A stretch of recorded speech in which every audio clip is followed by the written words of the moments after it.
मेरा जबड़ा टूट गया। इंश्योरेंस ग्रुप आइंटा अपने वर्कर्स और मुलाजिमीन को महज सोने के और नींद पूरी करने के $300 सालाना पे करता है। सोना ना भूलें। इस टॉपिक के ऊपर इस्लामिक पॉइंट ऑफ व्यू से हम 2-3 वीडियो पहले बात कर चुके थे। आज हम इस टॉपिक के ऊपर तिब्बी और साइंसी लिहाज से बात करना चाह रहे हैं ताकि बात और ज्यादा वाज़ेह हो सके। हमने इस टॉपिक को चूज क्यों किया है? इसलिए चूज किया है क्योंकि आज के टाइम में हम में से बहुत सारे लोग सही मानों में सोना भूल चुके हैं। हाँ, ये अलग बात है कि हमारे ही कुछ ऐसे साथी और कुछ ऐसे भाई आपको मिल जाएंगे जो सोने में बड़ी महारत रखते हैं। खुसूसन जिन भाइयों ने स्कूल लाइफ या मदरसे की जिंदगी गुजारी है या हॉस्टल वगैरह में रहे हैं, तो उनका साबका ऐसे बच्चों से जरूर पड़ा होगा कि जिनको सोने के अलावा जैसे कोई काम आता ही नहीं है। जब उनके ऊपर नजर पड़ेगी वो बिस्तर पर आपको सोते हुए मिल जाएंगे, चाहे दिन हो चाहे रात हो। तो अल्लाह हमारे ऐसे भाइयों को हिदायत दे कि जिंदगी में कुछ काम भी करना सीखें। खैर, इस वक्त हम उन भाइयों की बात नहीं कर रहे हैं, हम एक आम बात कर रहे हैं कि इस वक्त और आज के टाइम में खुसूसन जब से इंटरनेट ने हमें डस लिया है ना, हमारी रातों की नींद उड़ चुकी है। रात के 2:30 बज रहे हैं, 3 बज रहे हैं, लेकिन आंखों में नींद नहीं है। क्यों नींद नहीं है? क्योंकि भाई मोबाइल की स्क्रीन के ऊपर हमारी उंगलियां जब नाचेंगी तो नींद कहां से आएगी? और अगर नींद आती भी है तो जबरदस्ती मोबाइल की स्क्रीन में, मोबाइल की रोशनी में अपनी आंखों को सेक रहे होते हैं। और अक्सर ऐसा भी हो जाता है कि जो है मूवी देख रहे थे या गाना सुन रहे थे तो हाथ से फोन छूटता है और बिस्तर पर पड़ा होता है, वो मूवी या गाना चल रहा होता है और हम लोग मजे की नींद सो रहे होते हैं। बस औकात तो सुबह आंख खुलती है, तब भी मूवी अगर लंबी थी तो देखते हैं कि वो चल रही है। ऐसा भी होता है। तो ये हाल है हमारे सोने और जागने का। लेकिन ये मसला खुसूसन नौजवान नस्ल का है कि वो रातों को यह बिस्तर तक फोन लेके पड़े होते हैं। लेकिन जो काम काज करने वाले हजरात हैं, जो मर्द हजरात हैं कमाने वाले, उनकी दिक्कत कुछ और है। उनकी दिक्कत यह है कि बकौल उनके पास काम करने के लिए वक्त कम पड़ जाता है। और जब वक्त कम पड़ जाता है तो सबसे पहली कुर्बानी नींद की होती है। अच्छा, शिकवा क्या है? उनका वक्त की कमी का शिकवा रहता है। हाँ, अब ये अलग बात है कि दिन अगर 24 घंटे की बजाय 48 घंटे का भी हो जाए ना, तो वक्त की कमी का शिकवा खत्म नहीं होगा। भाई, जो अजीम शख्सियात हैं, ग्लोबल पर्सनैलिटीज हैं, जो इस दुनिया के अंदर पैदा हुई हैं, उन्होंने भी 24 घंटा काम करके अपनी जिंदगी में एक नाम पैदा किया था और एक आलम नौ की इजाद की थी और एक नई दुनिया आबाद की थी इसी 24 घंटे के अंदर काम करके। तो वक्त की कमी का शिकवा तो बहरहाल बजा नहीं है। यह अलग बात है कि बहुत से लोग कर रहे हैं। क्या एक पैगंबर से ज्यादा मसरूफ जिंदगी भी एक आम इंसान की हो सकती है? क्या एक पैगंबर के कांधों के ऊपर जो बोझ होता है, क्या उससे बड़ा बोझ एक आम इंसान के कांधे के ऊपर हो सकता है? खुसूसन आखिर नबी मोहम्मद सल्लल्लाहु अलैहि वसल्लम की जिंदगी में जो मशगूलियात और मसरूफियात थी, क्या उससे ज्यादा मसरूफियात हमारी जिंदगी के अंदर आ गई हैं कि हम वक्त पर सो नहीं पा रहे हैं, वक्त पर जाग नहीं पा रहे हैं? तो असल मसला वक्त की कमी का नहीं है, असल मसला टाइम मैनेजमेंट और शेड्यूल लाइफ की कमी का है।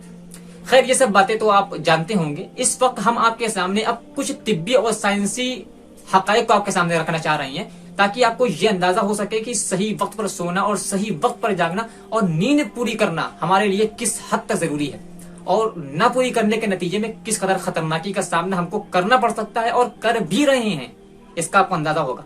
क्योंकि हमारी जिंदगी में बहुत सारे मसाइल अभी ऐसे हैं जो आप शायद नहीं समझ पा रहे होंगे कि ये मसला हमारे साथ क्यों पेश आ रहा है, लेकिन जब आप जानेंगे तो आप पकड़ पाएंगे कि शायद ये मसला हमारी जिंदगी में शायद नींद के पूरी ना होने की वजह से है और कम सोने की वजह से है। American academy of sleep medicine ने अपनी 2011 की एक रिसर्च में ये बताया था कि अमेरिकन कंपनीज को अपने वर्कर्स और मुलाजिमीन के कम सोने की वजह से और नींद पूरी न करने की वजह से एक साल के अंदर 63 अरब 20 करोड़ डॉलर का नुकसान उठाना पड़ता है एक साल के अंदर। रैंड कॉर्पोरेशन ने भी अपनी एक रिसर्च के अंदर 2015 की एक रिसर्च के अंदर इसी बात की तरफ इशारा किया था।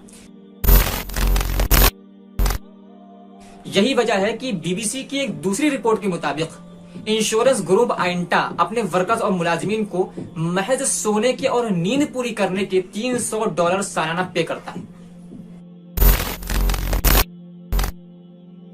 न्यूज वेबसाइट हॉफिंगटन पोस्ट की फाउंडर आरियाना हॉफिंगटन अपने बारे में कहती हैं कि मैं 18 घंटा काम करने की आदी थी, लेकिन एक दिन मैं अपने दफ्तर में काम करने के लिए पहुंची तो नींद की कमी की वजह से बेहोश होकर के गिर गई। गिरी तो किसी मेज से जाकर के या किसी सामान से जाकर के टकरा गई। मेरा जबड़ा टूट गया और मेरी आंखों के पास भी जख्म आ गया। कहती हैं कि इस तजुर्बे के बाद से और इस नुकसान के बाद से मेरे नजदीक कामयाबी की डिफिनेशन बदल गई। अब मैंने 8 घंटा सोने का फैसला कर लिया था।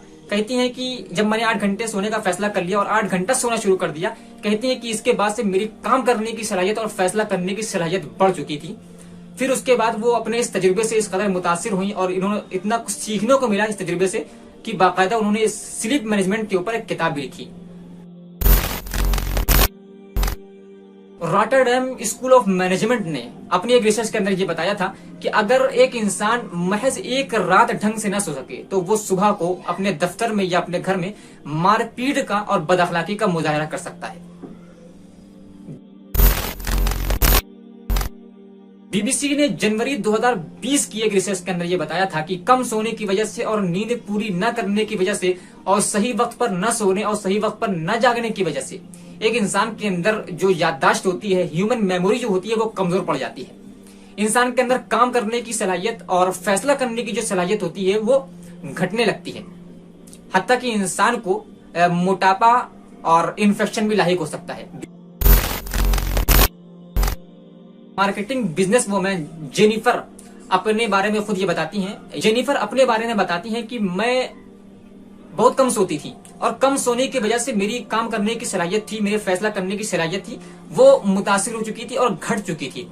कहती हैं कि मैं अपनी जिंदगी में कम सोने की वजह से और नींद पूरी न होने की वजह से बहुत सारे गलत फैसले ले चुकी हूँ और आज पछताती हूँ। कहती हैं कि मैं अपनी जिंदगी में कम सोने की वजह से बहुत सारे गलत फैसले ले चुकी हूँ और आज पछताती हूँ उन फैसलों के ऊपर। खैर दोस्तों, ये कुछ आलमी हकाइक थे जिनको हमने आपके सामने पेश कर दिया है। अब ये फैसला आपको करना है, क्योंकि हमारे मुआशरे के अंदर होता क्या है ना कि सही वक्त पर जागना और सही वक्त पर सोना ये लोगों के नजदीक कोई मसला ही नहीं है, इसीलिए उनकी जिंदगी में मसला ही मसला है। ये हमने आपके सामने कुछ हकाइक पेश कर दिए हैं। अब इन हकाइक को सुनने के बाद और इन नुकसानात को तिब्बी और साइंसी लिहाज से जो कोई भी हमने आपके सामने रिसर्च पेश की है, इनको सुनने के बाद अब ये फैसला आपको करना है कि इस मसले को कितना संजीदगी से आपको लेना है और सही वक्त पर सोना है या सही वक्त पर जागना है, ये फैसला आपका होगा। मेरा काम हकाइक पेश करना था, हमने पेश किया, अब ये फैसला आप करिए। तो खैर, सही वक्त पर सोना और सही वक्त पर जागना इस्लामी लिहाज से तो जरूरी है ही, वो हम 2-3 वीडियो पहले बात कर चुके हैं, लेकिन तिब्बी और साइंसी लिहाज से भी जरूरी है, ये हमने अभी आपके सामने पेश किया है। तो इन हकाइक को अपने सामने रखिए और जो भी फैसला आपका है वो आप लेने की कोशिश करिए।